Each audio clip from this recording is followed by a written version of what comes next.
how do you go from humble beginnings in New Zealand out into the big wide world of North America, taking your startup? That people are looking for a particular type of investment for them to sort of imagine what the contact center world looks like in North America is hard. They can't see it. Raising a family, as well as getting bullied by your boss, as well as seeing the Berlin Wall fall down and going there to privatize those countries. Some people do, and some people have been in bullying environments and they just shake it off and they don't notice it. For me, it affects my performance. This is an interesting one. One role that I did work with a bully who would not let me leave the office to go through my kids' music performances because he thought that was showing the wrong commitment.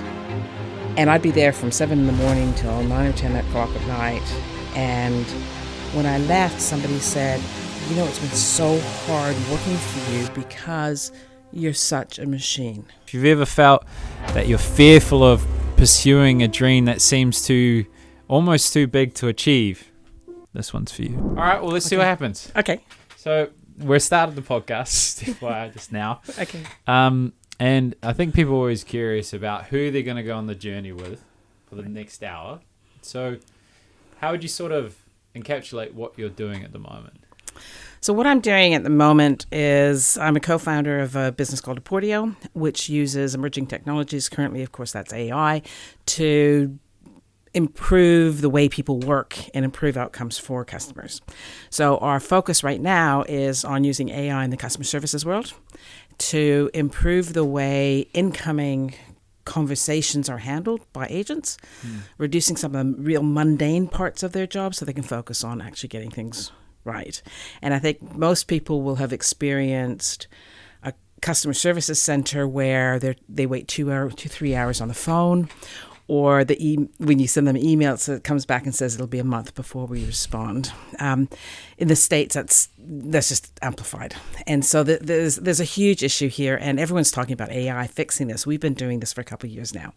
And so we've been working on using the technology, the mix of old technology and new technology with a very specific purpose of taking work, particularly the mundane work, out of the agent's day so that they can answer questions better, faster, and you get your answers. You're not waiting 2 hours on the phone because an agent's busy doing mundane admin stuff.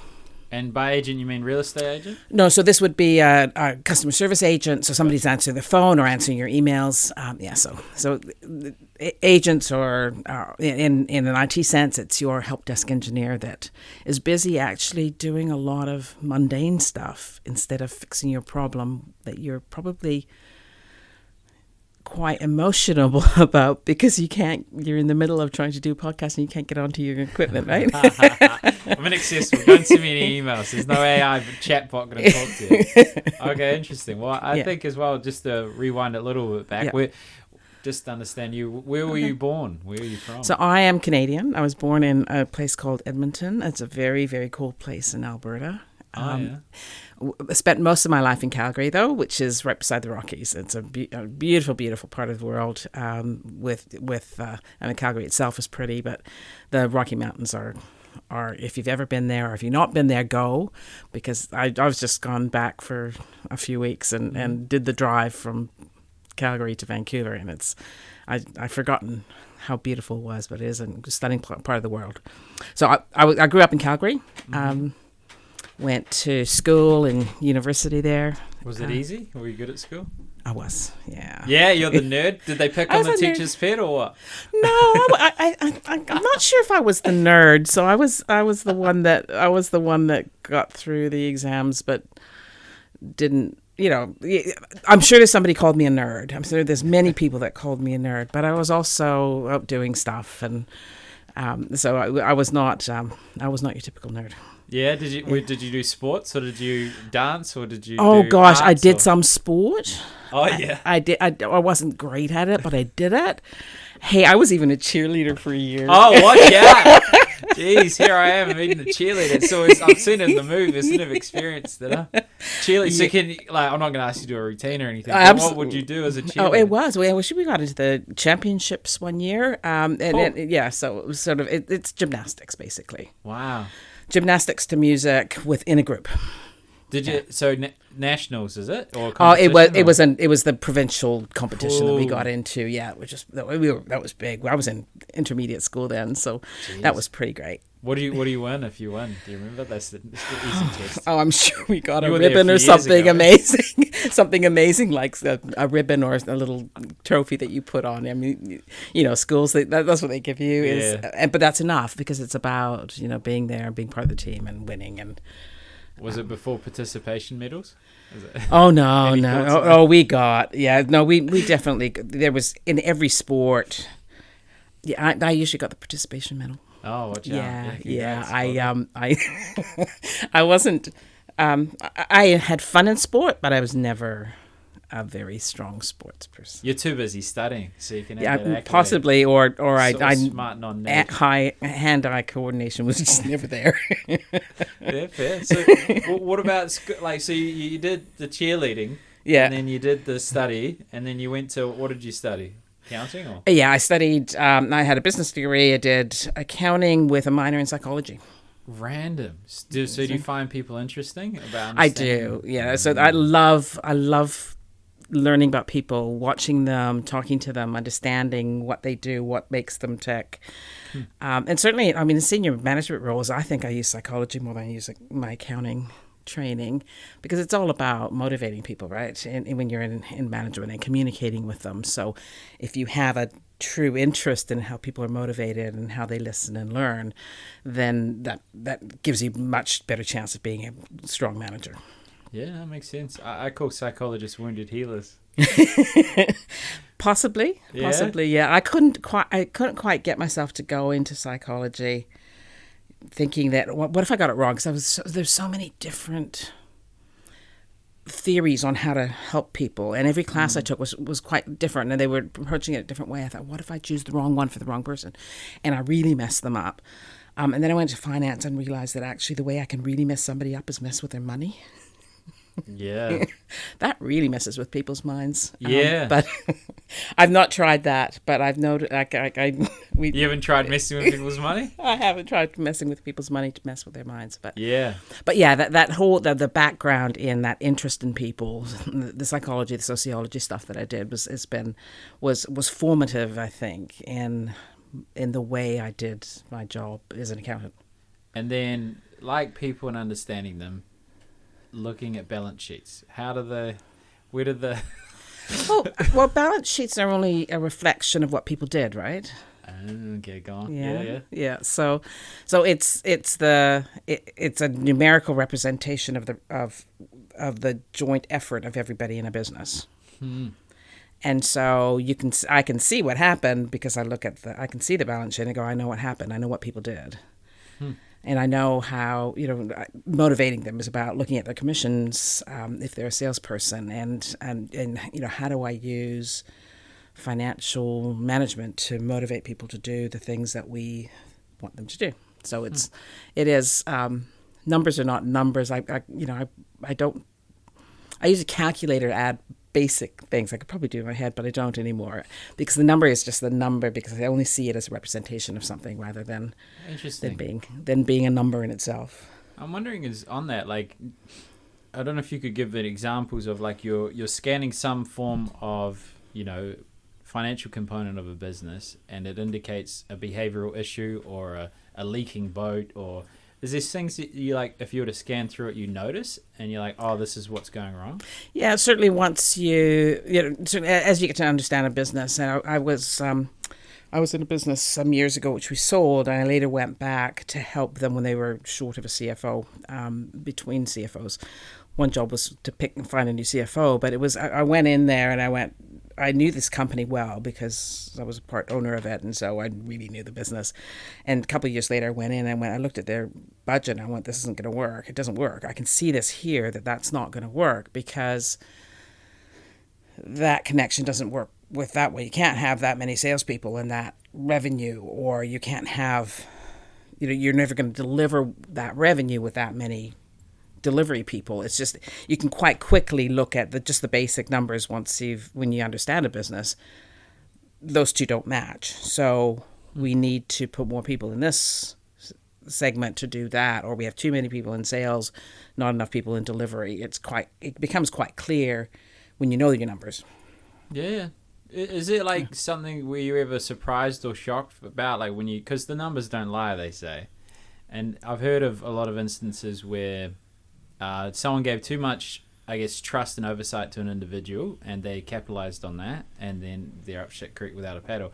Did you ever see a red flag or something where you were shocked by the actual numbers themselves? It's random. I never thought we'd talk about. No, I didn't. Look, I think New Zealand in general, it's a small country. I think there's, most places I've been, it's all honesty. You might be somebody as trying to pad the truth for their own benefit, right? That probably the more of it was around like a salesperson telling me that they're going to make these numbers next month, and once you get to know them, so we had sort of 5 sales leaders in one of the business, and one every time he said a number I would have it. The other one, he said a number I would double it, and so it's just kind of figuring out how people think and how risk averse they are. But I don't think I was, once you got to know it, I mean, the first couple of times they came in with half the number that they said they were, it was a little bit of a surprise, but it was more, it wasn't about dishonesty, it was about a general sense of confidence that I will make this number, and they don't. Interesting. Well, on that sales side of things, do you ever notice like certain attributes that are conducive with good selling, or I think it probably depends on what you're selling. Oh, yeah. And so nothing beats a real interest in people. So, having the ability to communicate and listen to your customers, I don't think that changes regardless of what you're selling. You have to be able to understand what your customers, whether you directly relate to them or not, or it's a mass product, you still have to go understand what the market wants. So those listening skills, I think, are probably the most important piece of any sales role. After that, they probably differ a little bit. Some people do well. Some what we call coin-operated people that respond to the commission completely. Coin-operated, commission breath. Yeah, though that's one type of salesperson, and they're really good in some places. Other people are more motivated by a team result, and therefore, and a coin-operated type of commission structure is never going to work for those people. Or if that's what you want, don't hire those people. Hire people that are team players. So it really it depends a little bit on what you're selling to figure out exactly which of the attributes. But yeah, like I said, listening is the one piece. Being a good listener, being really wanting to know what the person's telling you is probably a key part of any sales role. Yeah, it makes sense. I never know where these things are going to go. I used to be a sales trainer, and it was all commission, so you make money off their success, and you've got to sell as well. So I was curious how we got there. But all right, so you got the uni, you got the accounting, you're curious about people, and the numbers tell you things about people. Yeah. What about where did you go? What was your first gig? So and accounting firms, the only way to get a CA in Canada was going to an accounting firm. You couldn't do what you do here and go into a company and get your CA. So that's my excuse for going to an accounting firm. I don't have an excuse for staying there for 10 years, but about 3 years after I stayed in an accounting firm for 10 years. But 3 years after I started, I transferred to London from Calgary. And shortly after I arrived, the wall fell in Eastern Europe. And somebody asked me at an event about my background. I said, well, I speak Hungarian because my parents are Hungarian. And he said, we'll get you on a plane. Can you go work in our Budapest office for a while? So that was quite an experience. But just being open to doing different things, I said, yeah, let's do this. And I thought I'd go for a couple of weeks. I ended up staying nearly a year. But in that year, because it was just after the wall fell, it was probably the most turbulent year in Hungary's commercial or economic history, in terms of going from almost completely government-owned companies to almost all privatized. And part of the work I was doing there was privatization. So I spent the next sort of 7 years doing first in Hungary and then later in other countries, working through translators to try to get a business result, whether it be the mass privatization program, where they were selling off the government assets to the population through shares. First time that they'd ever owned shares, many of them, because a lot of them had been born within the communist regimes. So the people that had understood private ownership were retired mainly. And so this whole concept of this ownership and what the shares meant was all very new. And so we were working on the privatization programs, or we were working on programs where a Western investor was looking to buy something, buy an asset in Eastern Europe. And those were probably the bigger parts of our work, where it was just a pure M&A with a Western investor. But understanding the way these cultures work, the way the accounting work, the way the when people said something, what it meant. And I think the fact that I started in Hungary, where I spoke the language, helped me a lot when I was working with translators in the other countries, because I knew sometimes the problem wasn't a translation problem. It was actually an understanding problem. They were thinking so differently from the way we were thinking about business, that when they came back with an answer, it didn't mean what we thought it did. So I'd often have to dig a little bit deeper through the translator. And the translator just something like, "Oh, you asked that question already." It's sort of like, I need to understand more, because that I understand the words of the answer, but those don't make sense in the context of what I'm asking, because he's coming at it from a different place. What did you sort of notice? Like, because I've traveled to, I think, 17 countries now. Yeah. And they all sort of speak human, but they're a little different. Like, I don't need to know their language to sort of, oh, you mean this? But then they do it in an unusual way, and they frame it in a unique way. Maybe not unusual is the word, but what did you sort of, what are the cultural differences that you sort of were unfamiliar with, like, or that you had to adjust? So I think it's, growing up in a communist regime was very different than growing up in a Western open culture. Things like, honesty was a different definition. Honesty was a different definition. It was a different definition, because if you think about it, if you don't believe in the government, then the rules that they place on you are not morally important, right? And some of them were just ridiculous. So you couldn't trade, black market trading was not considered dishonest in Eastern Europe, because it was the way you did things, because the rules were stupid, right? And so, whenever we went to Hungary, my uncle would find us, great food, salamis and stuff that you could only buy on the black market. Because they were mainly exported, and he would buy tsunamis. Did you say? So he would buy salami for us. Oh, he buys salami on the black market. Yeah, on the black market, but he had to buy it on the black market. You're a criminal. You're a criminal. Our definition would be you're a criminal, but there, it was okay. It was the right thing to do, because the rules were stupid, right? And so that was the first thing. The law is not really necessarily, because we respect laws. This is, you might disagree with some things, but on the whole, you kind of respect the whole system of law in Western countries. So in Canada, apparently the most honest race in the world. The law was the law, and that was it. And the way to change the law was to lobby. You don't just not follow the law. And so that was one piece that I found, and you could understand it. You can understand exactly why they were doing things that seemed like normal things. They were against the law, but hey, that was silly. So that was one piece, and the other piece was a lot of the school training was you had to answer a question when asked. You couldn't say, "I don't know." And this was across a lot of the countries I went to, and I wouldn't say everyone, there was a number of them. And so in schools, people would say, the teacher would ask a question, you'd have to, even if it was the wrong answer, you had to come up with an answer. Right? And so when you're trying to do due diligence, when you're acquiring a company, you have to be aware that they're going to answer whether they know the answer or not. They wouldn't lie, but they'd tell you an answer. They'd make up an answer because that was their training. So you had to understand that piece. And I guess possibly the most politically difficult thing for me, I was in Romania and Transylvania. And Transylvania used to be part of Hungary.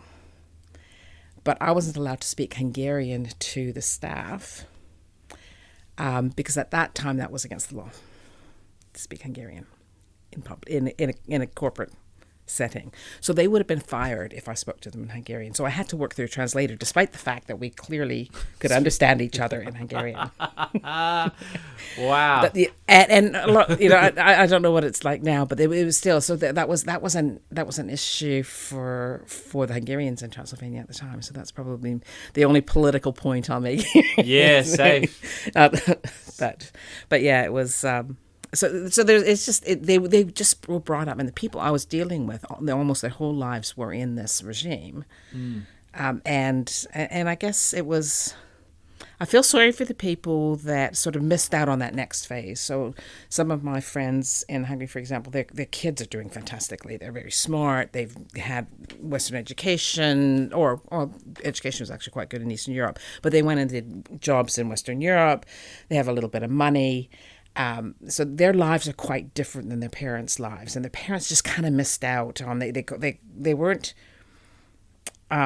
they were not old enough to have experienced life before the regime, but they haven't seen the benefits of the post regime, and so their lifestyles are possibly worse than they were under the communist regime, because everyone was sort of equal under those regimes where there's no equality there's obviously no equality in a capitalist regime, or less equality in a maybe don't regime. go down that band. Yeah, we won't go down there. But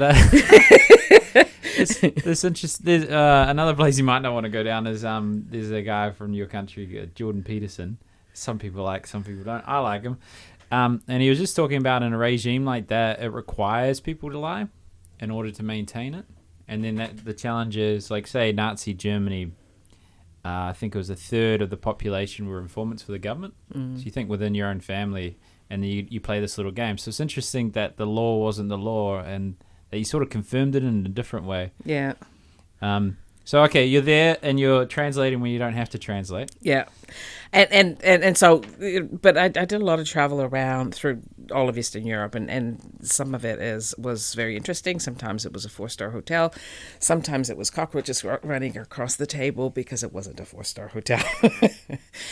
So it was, and some of them were more safe than others. I mean, we had a trip into behind the Ural Mountains in Russia on a train. On the way there, we were very cautious. We didn't quite know what to do, but we did put a stick in the door so that nobody could open the couchette during the night. On the way back, we were a little bit more lucky because we were doing privatization of a company there, and the CEO of the company talked to the guards, and they took care of us. So there's no chance for any to be unsafe when the guards sometimes were the perpetrators, but not if you paid them. I mean, they would take care of you. So there was honesty in that. You got to play the game. There's honesty in the corruption. Because you know what everyone wants and how it works, then it's honest. Yeah. So we felt much safer on the way back than on the way there. So that was particular, but it was a really beautiful country again. It did get to minus 50 some days though, and I'd been in Canada where minus 30 happened, but minus 50 was a whole new ball game of cold. Yeah, it was very cold.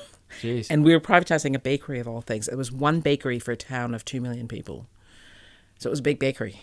Yeah, it is a big bakery. Wow. Good old monopolies, eh? Okay, so you did that for a while, and then, eventually you're like, I'm New Zealand. That kind of came along because one of the guys I met in Hungary is a Kiwi. Yeah. One of the guys you met. What, you in a polyamorous? Well, no. Sorry, not that interesting. So it was primarily guys that went to Eastern Europe, but there was one particular good-looking one who happened to be a Kiwi. Oh yeah, and then you're like, let's go to home. We actually physically flipped a coin to say whether we'd go to Canada or New Zealand. Oof! What were you hoping for? I knew New Zealand, so I didn't mind. Oh well, then why are we flipping the coin? Come on, I call bullshit. Yeah. Maybe he rigged the knowing that I would be okay. It was possibly a double-headed coin, knowing that I wouldn't complain. I don't know.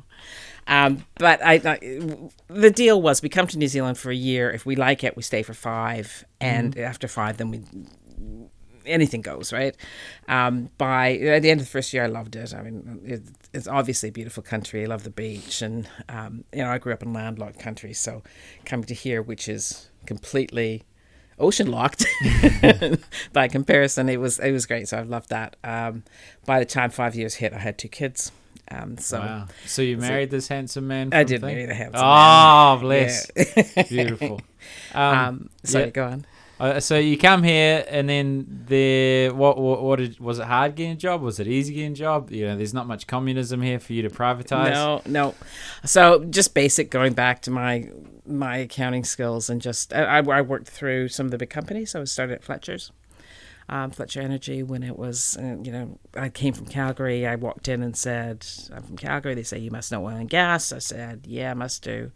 And they gave me the job. And so getting out of the accounting firms was the step I did when I came over here. But and did just general accounting, account management roles. And worked my way up through a number of companies. I've been at Tip Top. I've been at that was fun. Yeah, Tip Top. Tip Top, we had an ice cream freezer in every meeting room. Monday morning meetings, we had to either try ours or a competitor's product. This was really a rough job. Yeah, it's awful. Yeah. And of course the staff shop, where if the packaging broke, we would have to buy the stuff from the staff shop, and I'd get like buckets of Haagen-Dazs ice cream for $1.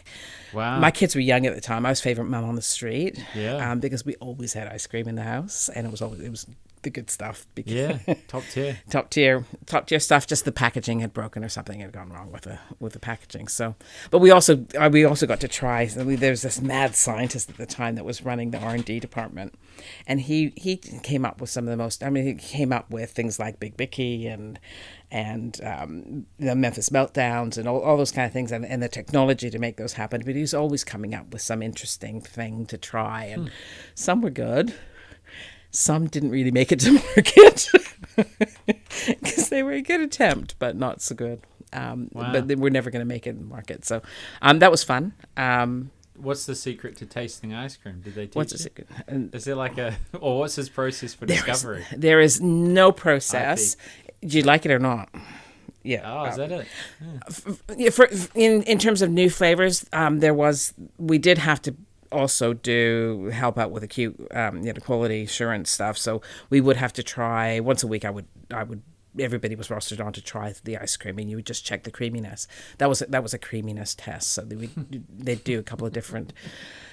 So the creaminess. I'm finding this fascinating. I didn't think I'd talk about ice cream. I just push that button and it stops sometimes. You didn't miss anything. It just goes for 30 minutes. That's right. Yeah. So we had to check, because Tip Top's famous for the churn that they do.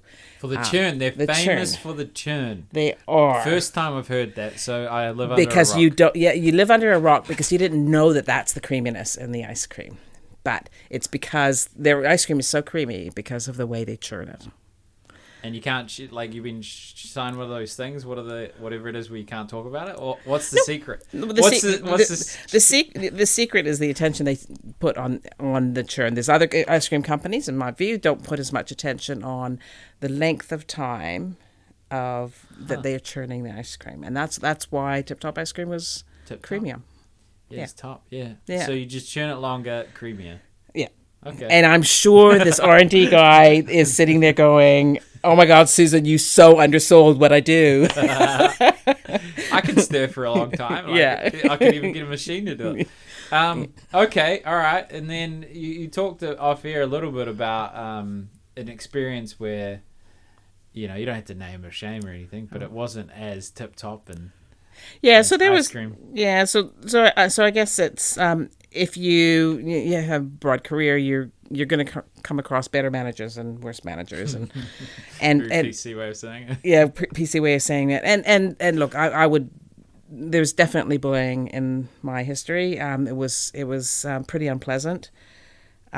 I guess I'm better at spotting it now, and I know that I just don't work well under that environment. Some people do, and some people have been in bullying environments and they just shake it off and they don't notice it. For me, it affects my performance. So I know that I need to do a lot of diligence on the manager and their behavior and before I take a role again, because it just doesn't work for me to work for a bully. Although I think I mentioned that no matter what my manager was like, and sometimes even the worst ones, I learn from, because I learned what I don't want to be like, and what it feels like to be the recipient of that kind of behavior, and that I don't want to impose that on anybody else. And I can't say I'm far from perfect manager, and I have my good days and bad days and my moods, but you know, if I ever see myself getting to the point where I'm so stressed that I would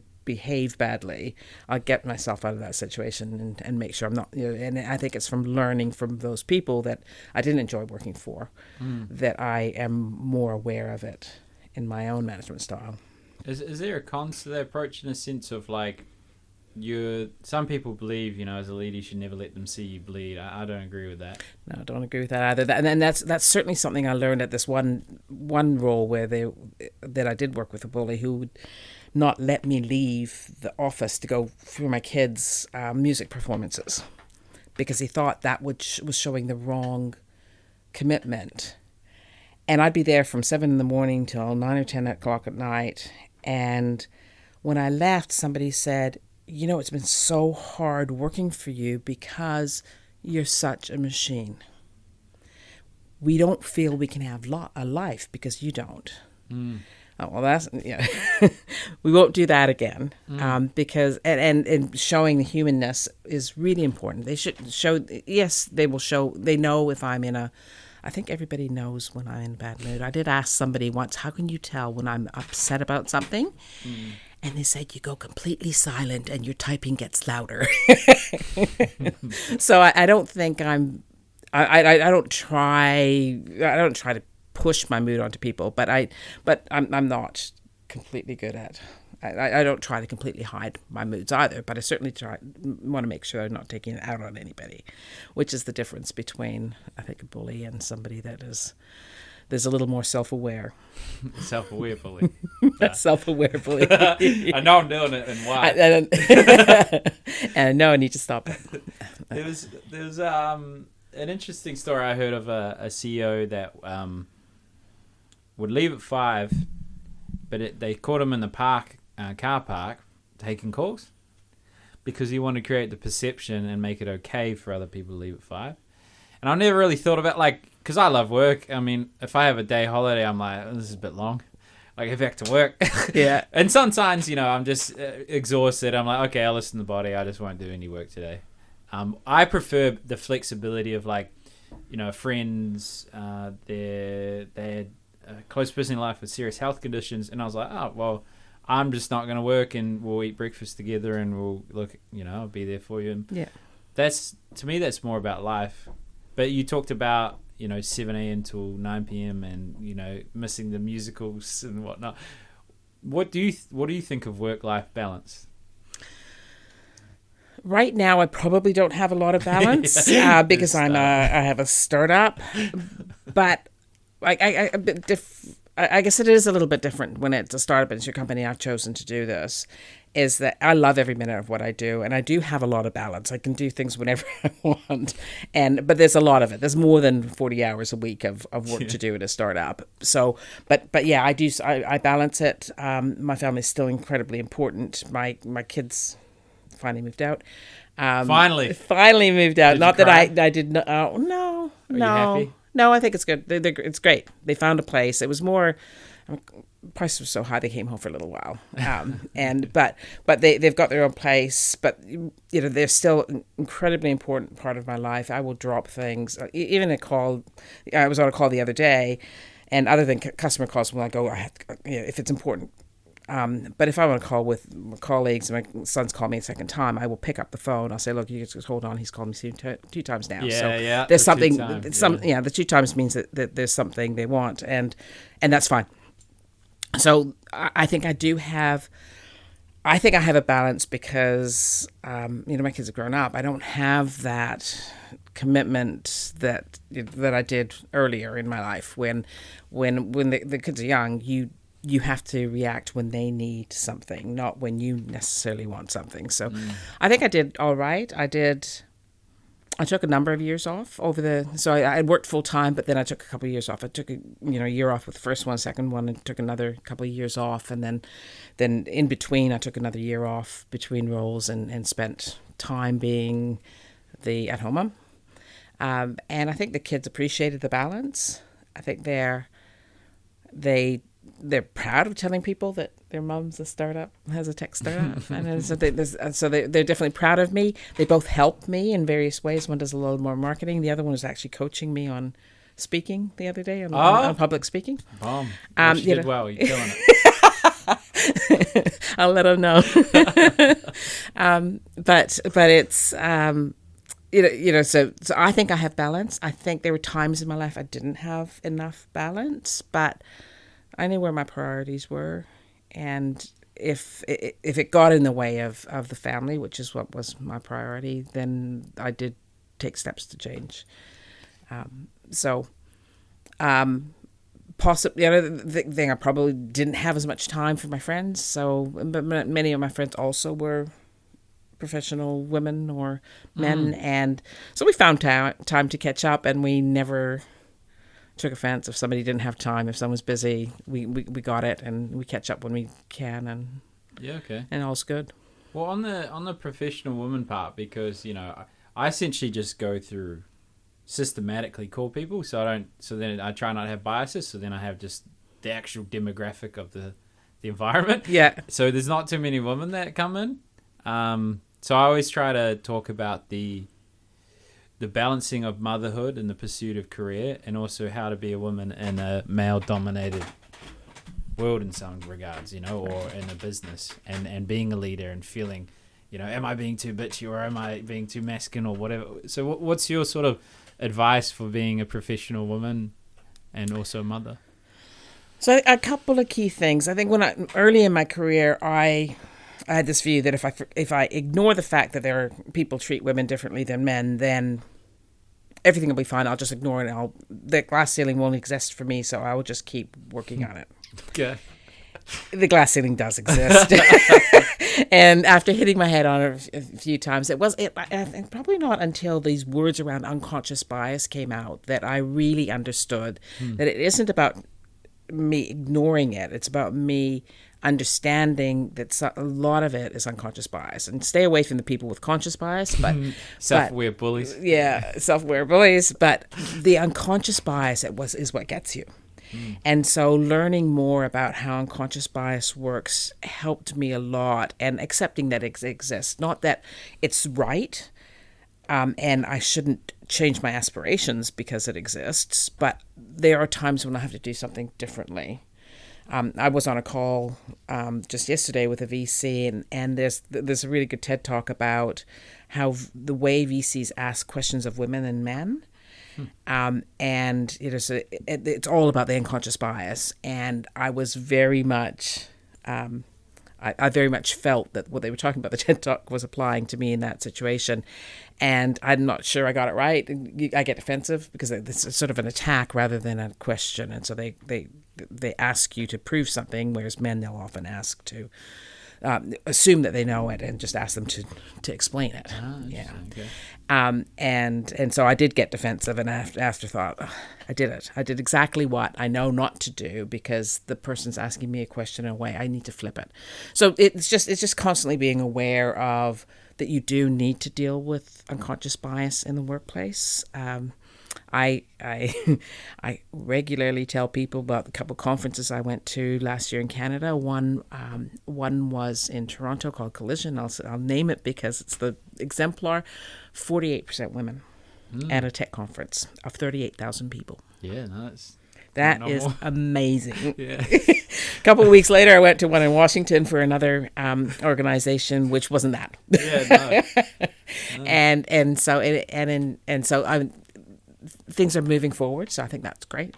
Particularly, there was a lot of focus on early stage and startup companies, and that's what was most interesting about it, is that how many early stage companies are led by women.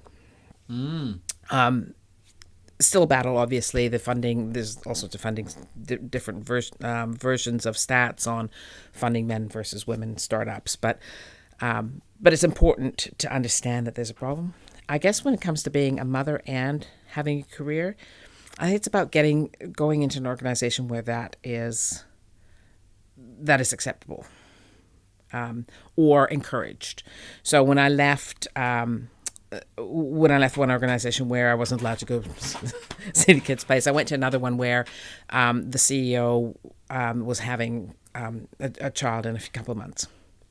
And so he was very focused on spending time with his child, which meant that we both left the office at 5 o'clock. I went home, spent time with the kids.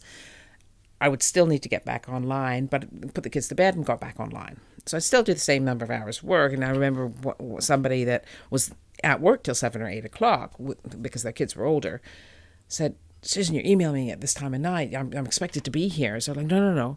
You're expected to go home when you're ready to go home. And I will, I'm doing it now because I left at 5 and now I have to catch up to where you've got to. This was before the day of when you got in your email footer, I'm only emailing you when the time's right for me. You don't have to answer. There's some firms that some of the accounting firms that have that. Yeah, there's accounting firms that have those little footers going. I'm working. I work at the time that works for me. You answer the time. You answer the time that works for you. Anyway, really very PC, but it's actually it's if you can be in an organization where that's acceptable.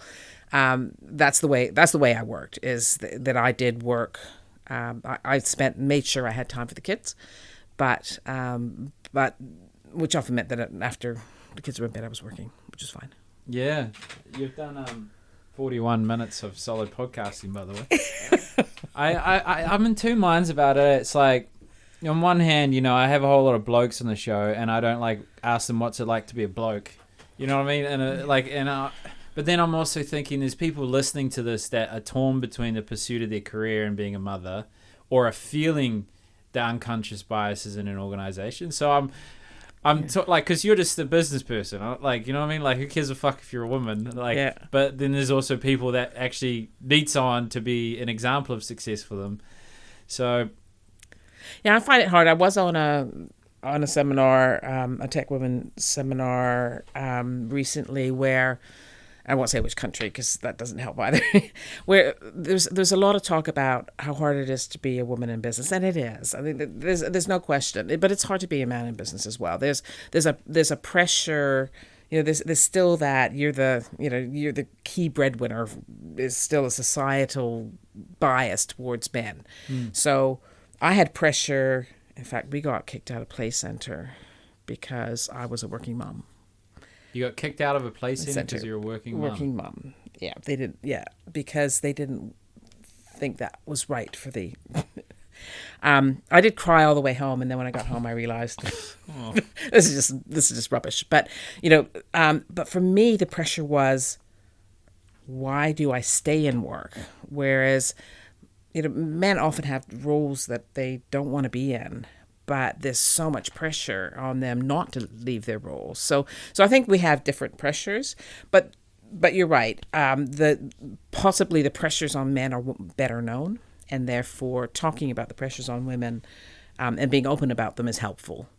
But we've got our own challenges, and being a mum and and having a career is hard. It's you're constantly torn. You constantly got pressure on. Why are you working, for heaven's sake? You should be home with your kids, or at work. Why are you going home? It's you're fucked. You're in the middle it doesn't matter. I remember when I first started at one of my roles, the owner of the company said, "So what's it like being a working mom?" I said, "I don't know what's it like being a working dad." It's sort of like it's the same, right? Yeah. It should be the same. It's not there yet, but there's always hope. Well, and it's about, I mean, and you might have it in the back of your mind, like, as soon as you talk about it, someone pounces on you, or you read it in the news, like, oh, there's differences. Everyone just freaks the fuck out. No one has to agree with me, you know what I mean? No. Like, one thing I do worry about, like, I think about the extremes of, like, oh, you know, stay at home, why are you working? That was, like, you know, prior generation.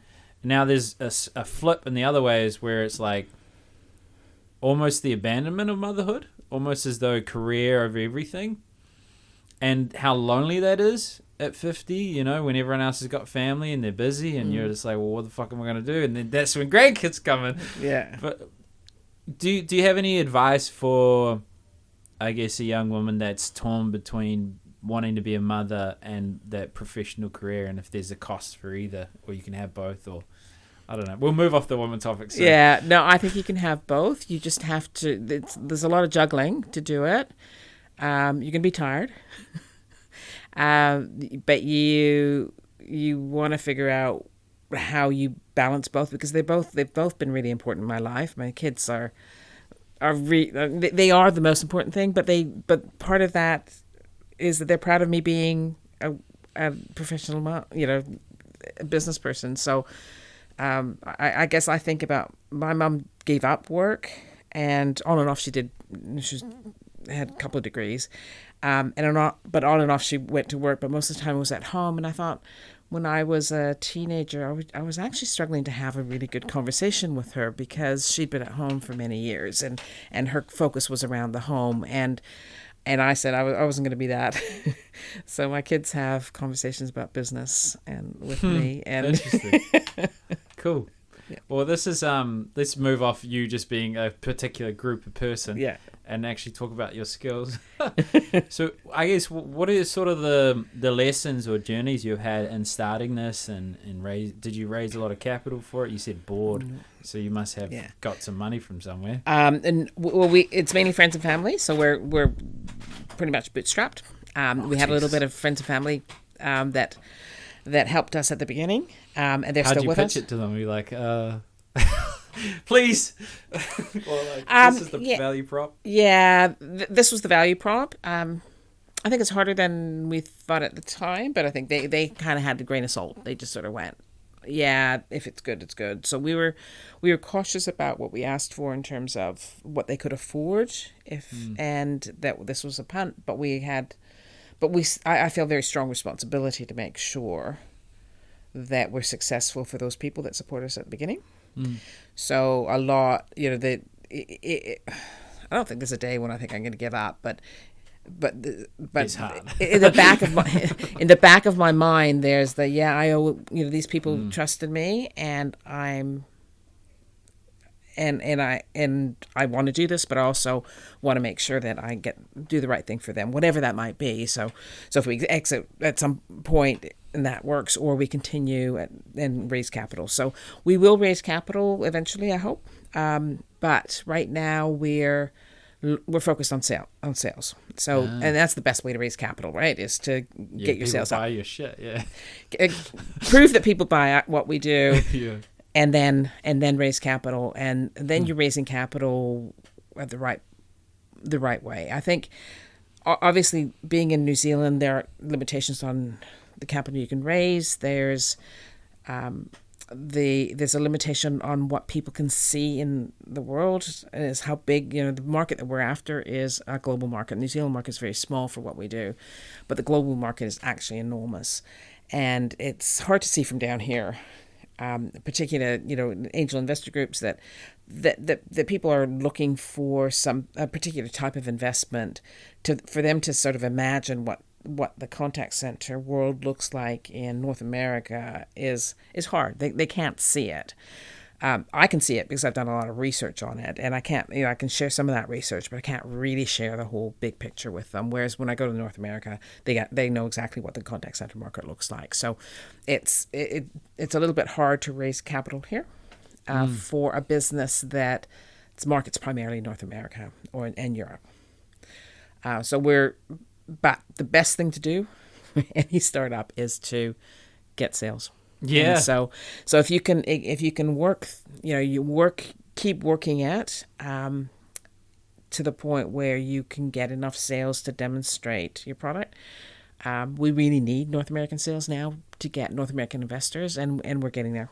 Wow. How do you get sales over there? I've never sold across the thing. Yeah, so there's a number of things we've done. So we do have a salesperson in North America now. We have one based in Toronto.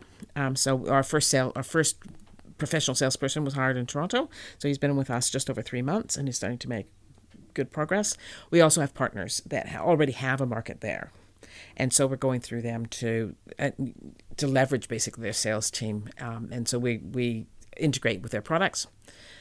So one of our key partners does voice. We do text-based analysis. They do voice-based analysis. We put the two products together, and we have quite a compelling solution for contact centers that clearly understands both voice and written communication between customers. So so partners is important to get from little New Zealand. The accent helps you until they're like... The accent does help me. And it's a lot stronger than it used to be. I've spent a lot of time over the last year traveling in North America. So and people have commented quite often in the past year or so that my accent's got a lot stronger because I've been back there a lot. But it's... Yeah, so there's... where are you going with this? It's we have bootstrapped, either friends, family, and bootstrapped since. So I do roles on the side. I do some CFO roles, which keeps you afloat. Yeah, keeps us afloat. yeah. You got to do what you got to do. You got to do what you got to do, and some of them have been really interesting roles, and hoping I helped. And then usually part of the job is to go find the next CFO. So it's being made to replace yourself. Oh yeah, which is fine because I want to replace myself, right? Because I want to get back to my business. So I sign up for say 6 months, and part of that 6 months is go find someone to replace you. That's a key part of it. So figure out what the role really needs, and then go replace yourself. So that's an interesting product, actually, isn't it? Because if you think about, like, most people struggle to recruit and then train and develop, and they don't really understand the job description. Someone comes in, they think it's that. Because I thought about, like, they teach you in marketing, you solve the first problem for free, and then the next problem, and then you think about the rest of them. And I was like, a lot of with agencies, like, if you get really good at getting them business, eventually they're going to need to hire someone. Yeah. Otherwise, they'll drop you because they're just overwhelmed with work. Yeah. So I was like, well, what about like hiring the key people to go on the organization so you continue the stages? So how did you get into that? Like, why? You just like, fuck, I have this. I need money. Let's just... Network. So, it started with my network and just went and said, just ask around. And, it was over beer. My business partner, it was having beer with somebody that we were trying to sell to, actually. And he said, look, I can't even talk to you right now. My CFO just quit.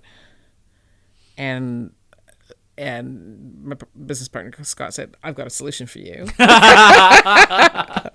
I know someone that's a really good CFO.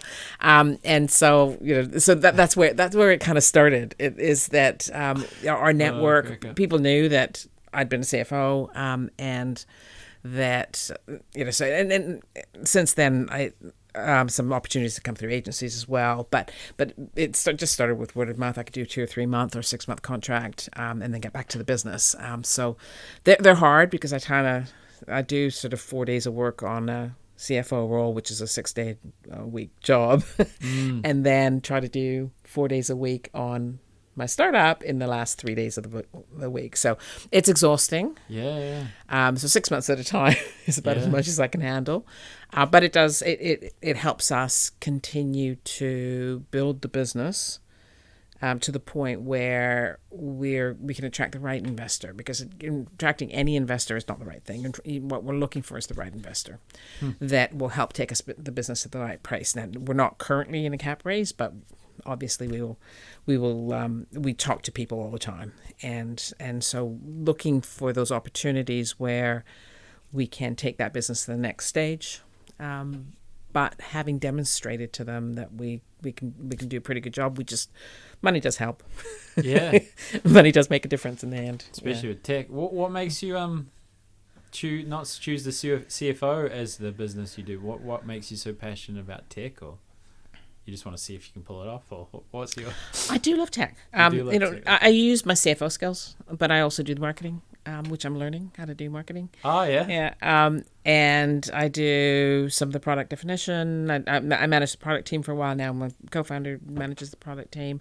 So there's so many different roles that you do. I like the variety of role. I've always been in pretty much all my permanent CFO roles were in mid-sized companies where I could get involved in lots of different things. I was never the CFO that only does sort of the accounts. Accounts was always a small part of the role. And so I've always, the whole business has been interesting to me. So I was taking all those skills, and now I do even more. So I'll do the accounts one day. Today I was working on Sales Navigator getting. Oh yeah. Sales Navigator. Sales Navigator getting stuff into our CRM system. Working through that, and then I do use my hands. Oh, you can smack. Yeah. You can swear too if you want. Okay. I'm. There's a whole different just a whole different story. I swear a lot. I get told off. Yeah, I haven't changed it. Yeah. So CFO. Yeah, what's that? CFO in itself is not a business. For me, building something was important. Building a business. It's I've always wanted to build a business. I was just trying to find out what that business was over the years, and it was very hard to build a business and have a career and have kids. Yeah, so I did. The kids are grown up; they're 22 and 25 now. So they don't take as much of my time anymore, and so I can devote more time to this. It was. I don't think it was something I could have taken on, as well as wanting to be a good parent. There's only so much you can take on at any time. Like hypothetical, we'll move off this and conscious of your hustle, so we're almost done it now. Like CFO is a business in the sense of you understand how it works, and then you become a CFO recruiter. That might destroy your soul, and the idea of it sucks, so you might not want to do that. I'm just curious because that's just feeding itself, and you're making money, and you got this business partner that has the tech. There's no reason that couldn't integrate with the way you deliver what you do, and it's part of a package to help develop these companies better. What stops you from going to the thing that pays you the most money? I assume it pays you the most money, or does the other one pay you the reality is that it safe space. If we get it right, the building a company obviously is better than just having a consulting job. But so, why not make that a company? Because you can't scale it. You can't scale a consultancy the way you can scale a product that's on. So once we implement, it just goes. So once we implement the tool, which is reads and logs emails into the right place, we don't have to touch it. So we're going on to the next one. So you can't scale the number of hours. I only have 24, and everybody only has 24. So a consulting business doesn't scale the way a product business does. So the ability to turn this into something monolithic is much better. So you have a big. We have big aspirations. Billing, or what? What's your thing? So, we read conversations, primarily in email conversations, and we get them to the right agent to answer and make them go away, because most places about 20% of questions that go into a contact center actually can be answered quite simply with automation. The rest of it needs somebody to look at it, but we'll get it to the right person so they can make sure that their teams are aligned with the types of questions that are coming in. And providing the agents with the answers or automating the answers. So really depending on the environment, we also just analyze the questions. So we're working on a number of opportunities where our partner does a voice-to-text translation. We read all the text and we make sense of it and feed it back to the company with the sentiment. Was somebody upset with what was happening? And what kind of topics are people asking about, and we're getting deep down into an understanding of what the topics are, so they can fix problems at source. So you'll often get some, the way the analytics works right now, it's often quite high level. So, somebody will send in a complaint and you go, well, it's a product problem. Well, what exactly was it? And we will drill down into the types of problems at a very deep core of what the questions are, so they can actually fix the right problem, not the example we give is somebody sends in a query about, or talks about on a phone call, about they're only receiving half the shipment. Most tools will basically say, oh, there's a product problem. More interesting, more advanced tools will say, actually, there's a shipping problem. And so people will go out and go, oh, we got a problem with our shipper. Actually, it's not. Actually, it's back to the plant, because they're picking it wrong. And so it's getting that detailed analysis is what we can do with the AI capability that we've built, is to get deep down into what the problems are. Yeah, it makes sense. Like from me, I look at like a sales standpoint, that'd be quite useful to understand the sentiment of the conversation, identify in an overview of how people are actually selling, and in the different things that they're using and what's working well, and how to bring that all together, and making sure when things come in, they're prioritized correctly. It makes sense. Is it hard to sell in New Zealand because there's not enough people, not enough agents? It is small. It is a very small market here, and even when they're bigger contact center here, the decision makers are in the US or Canada. But the market size is that just there's 5 million people here, right? There's 5 million people in Vancouver. Yeah, no, I get you.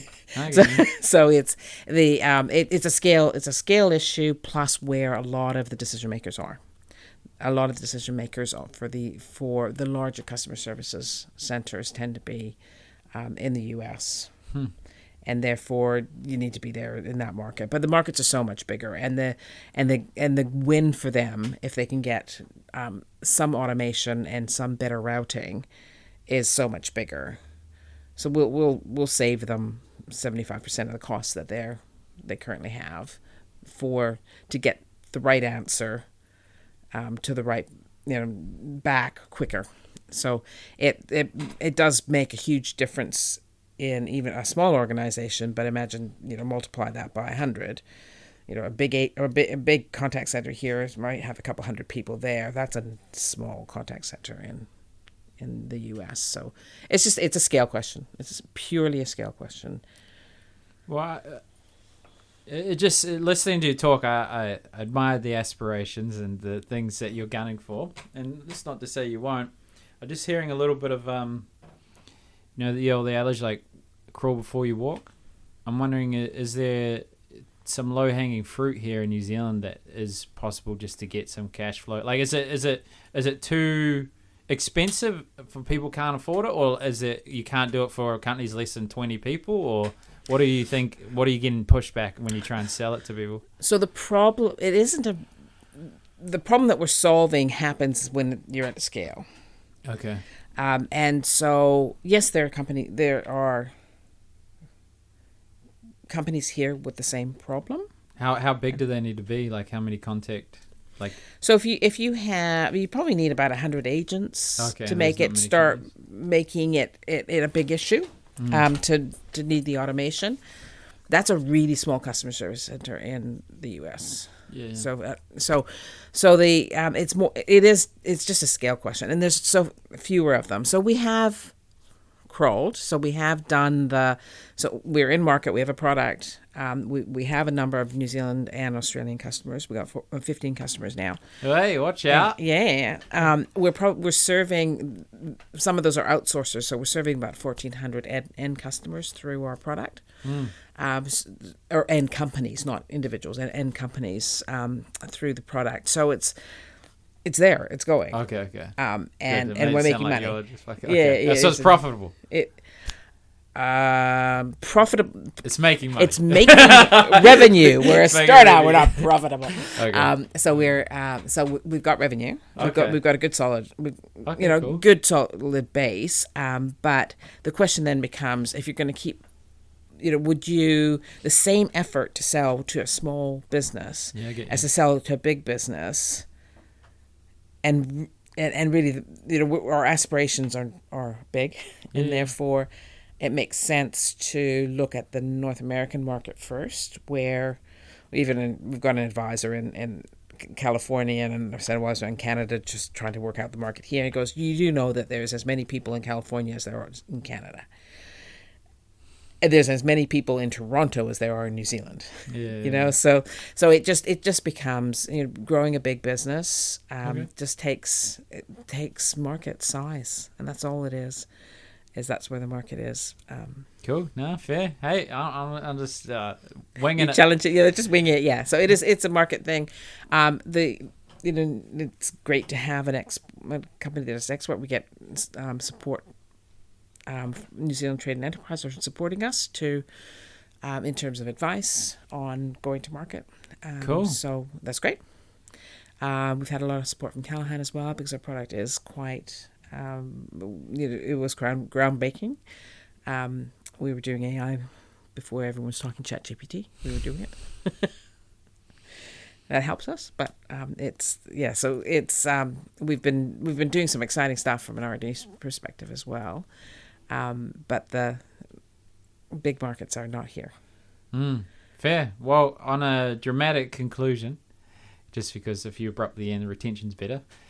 Thanks for coming on the show. You're done. Thank you.